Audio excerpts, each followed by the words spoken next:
Good morning. Sorry to keep you waiting. I've just spoken for some time with President Zelensky of Ukraine. I told him, as I have each and every time we've spoken, the United States stands with the people of Ukraine and they bravely fight to defend their country, and they are doing that. And as Putin continues his merciless assault, the United States and our allies and partners continue to work in lockstep to ramp up the economic pressures on Putin and to further isolate Russia in the global stage. Later today, together with other NATO allies and the G7, Canada, France, Germany, Italy, Japan, the United Kingdom, European Union, we're going to jointly announce several new steps to squeeze Putin and hold him even more accountable for his aggression against Ukraine. And I want to speak to a few of those points today. First, each of our nations is going to take steps to deny most favored nation status to Russia. A most favored nation status designation means two countries have agreed to trade with each other under the best possible terms. Low tariffs, few barriers to trade, and the highest possible imports allowed. In the United States, we call this permanent normal trade relations, PNTR. It's the same thing. Revoking PNTR for Russia is going to make it harder for Russia to do business with the United States, and doing it in unison with other nations to make up half of the global economy will be another crushing blow to the Russian economy. It's already suffering very badly from our sanctions. And I want to thank Speaker Pelosi, Leader McCarthy, Leaders Schumer and McConnell, and Senators Wyden and Crapo, Representatives Neal and Brady for their bipartisan leadership on this in the Congress. I would like to offer a special thanks to Speaker Pelosi, who's been a strong advocate for revoking PNTR and who agreed to hold off on that in the House until I could line up all of our key allies to keep us in complete unison. Unity among our allies is critically important, as you all know, from my perspective.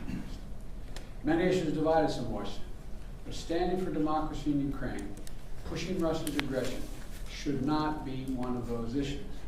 The free world is coming together to confront Putin. Our two parties here at home are leading the way.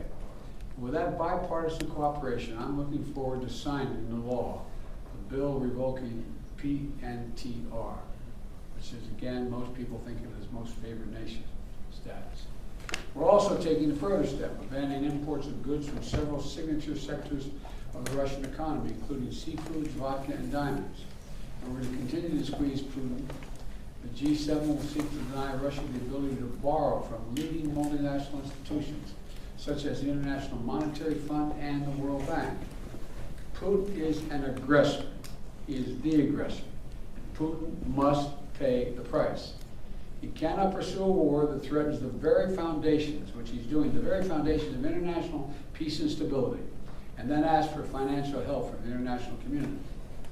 The G7 is also stepping up pressure on corrupt Russian billionaires. We're adding new names to the list of oligarchs and their families that we're targeting.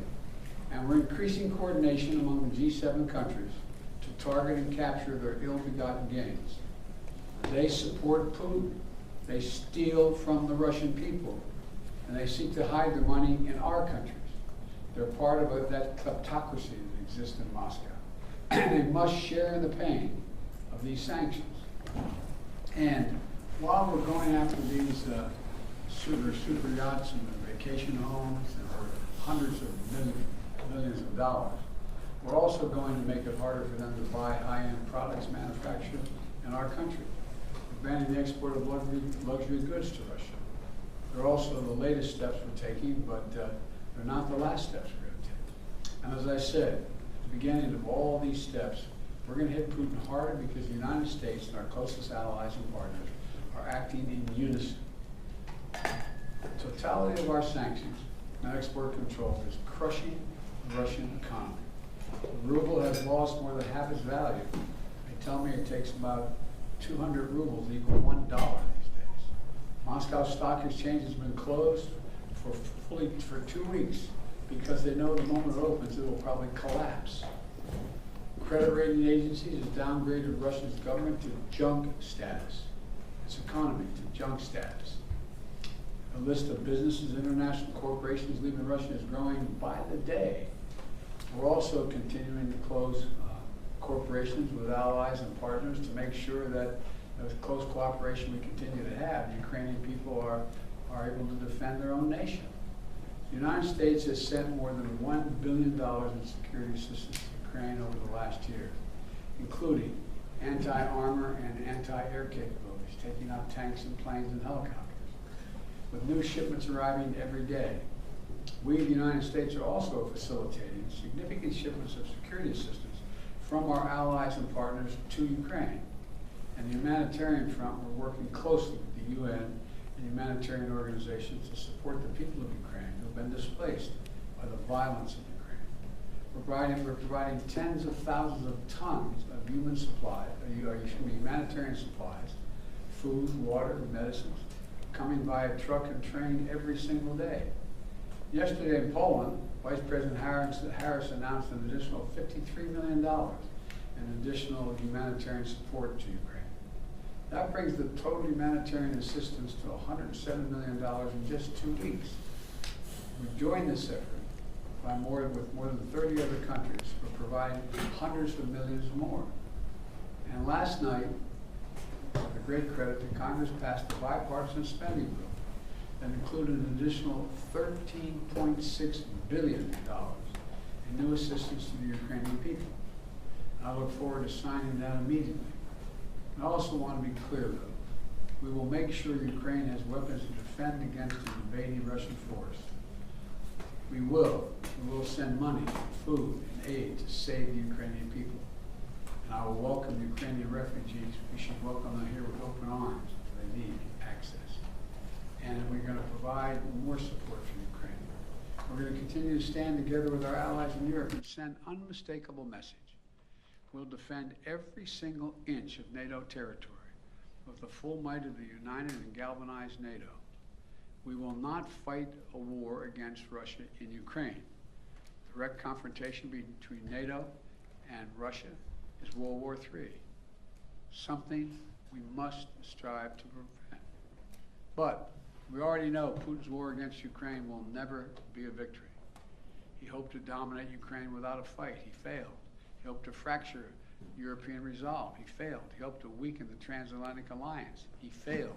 He hoped to split apart American democracies in terms of our positions. He failed. The American people are united. The world is united. And we stand with the people of Ukraine. We will not let autocrats and would-be emperors dictate the direction of the world. Democracies are rising to meet this moment, rallying the world to the side of peace and the side of security.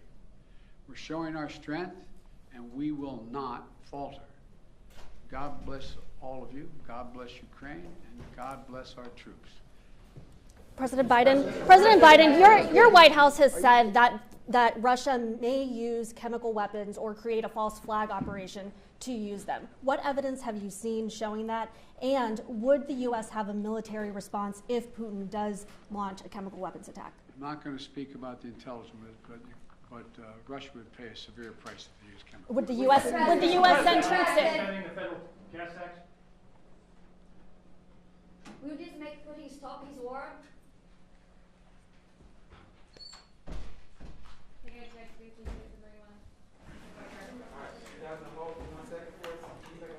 Oh, now we go outside. Well, you have your coat, so good. I forgot my sunglasses, though, which is the more important part.